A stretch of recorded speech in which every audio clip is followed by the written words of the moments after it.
नमस्कार दोस्तों, स्वागत है आपका एक और ज्ञानवर्धक यात्रा में। पौराणिक कथाएं केवल गुजरे युगों की कहानियां नहीं होती, ये वो अदृश्य सूत्र हैं जो आत्मा को ब्रह्मांड की चेतना से जोड़ते हैं। हर कहानी में एक गहरा संदेश छुपा होता है, एक रहस्य जो हमें सोचने पर मजबूर कर देता है। आज के अध्याय में हम जानेंगे 15 ऐसे दुर्लभ पौराणिक रहस्य जो न केवल आपको चौंकाएंगे बल्कि धर्म, अध्यात्म और इतिहास को देखने का आपका दृष्टिकोण भी बदल देंगे। तो तैयार हैं आप? आइए शुरू करते हैं।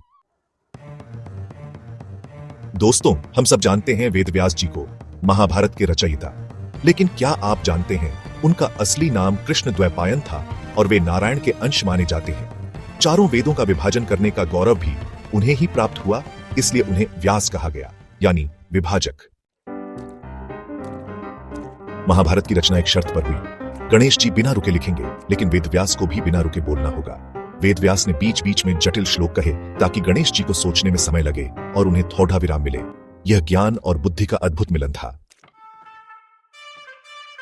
राजा बलि त्रिलोक विजेता दानवीर, भगवान विष्णु ने वामन अवतार में उनसे 3 पग धरती दान में मांगी थी। बलि ने अपना सब कुछ दान कर दिया, यहां तक कि स्वर्ग भी।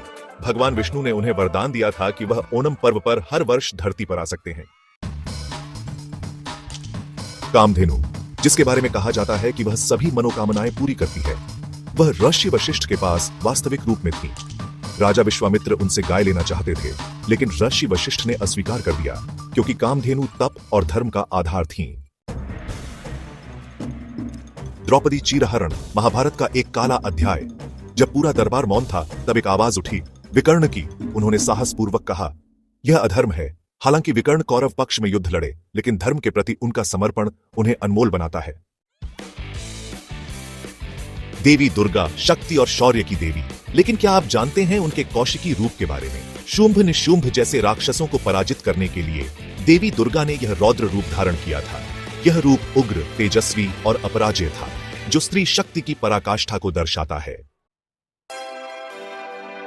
गंगा, जिसके जल को पवित्र माना जाता है, जो करोड़ों लोगों की आस्था का केंद्र है। लेकिन क्या आप जानते हैं पृथ्वी पर गंगा का अवतरण केवल शिव की कृपा से संभव हुआ। यदि उन्होंने उसे अपनी जटाओं में न रोका होता तो पृथ्वी पर जीवन असंभव हो जाता। सती और शिव का प्रेम अमर है, लेकिन दक्ष द्वारा शिव के अपमान पर सती ने हवन कुंड में कूदकर देह त्याग दी।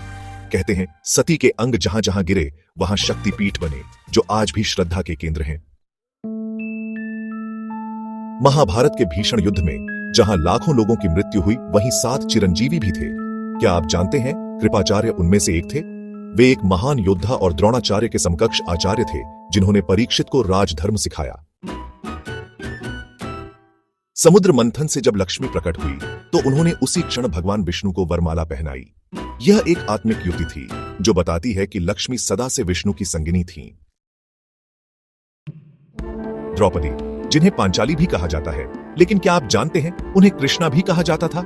श्री कृष्ण उन्हें सखी कहकर संबोधित करते थे। यह दिखाता है कि उनके रिश्ते में केवल बंधुता ही नहीं, बल्कि एक गहरी आत्मीयता भी थी। इंद्र के क्रोध से गोकुल को बचाने के लिए श्री कृष्ण ने अपनी छोटी उंगली पर गोवर्धन पर्वत को 7 दिन तक उठाए रखा। इस चमत्कार से गोवर्धन पूजा की शुरुआत हुई और इंद्र पूजा समाप्त। नारद मुनि, ब्रह्मा के मानस पुत्र, कहते हैं वे हर युग में उपस्थित रहते हैं। वे देवताओं, असुरों और मनुष्यों के बीच संवाद से सृष्टि की गति बनाए रखते हैं। उनका नारायण नारायण केवल भजन नहीं, बल्कि चेतना की ध्वनि है। उज्जैन में स्थित महाकालेश्वर ज्योतिर्लिंग, यह वह स्थान है जहां शिव काल के भी स्वामी है। यह अकेला ज्योतिर्लिंग है जहां मृत्यु पर शिव का सीधा अधिकार है। तो मित्रों, आपने सुनी उन अदृश्य रहस्यों की प्रतिध्वनि जो काल के गर्भ में छिपी थी। ये कथाएं केवल पौराणिक नहीं, बल्कि आत्मिक हैं, जो जीवन को दिशा और धर्म को गहराई देती है। हर रहस्य हमें कुछ नया सिखाता है। कमेंट करके बताइए कौन सा रहस्य आपके हृदय को सबसे अधिक छू गया।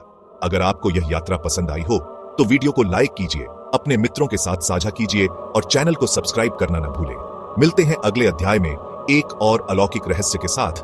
तब तक जय श्री राम, हर हर महादेव।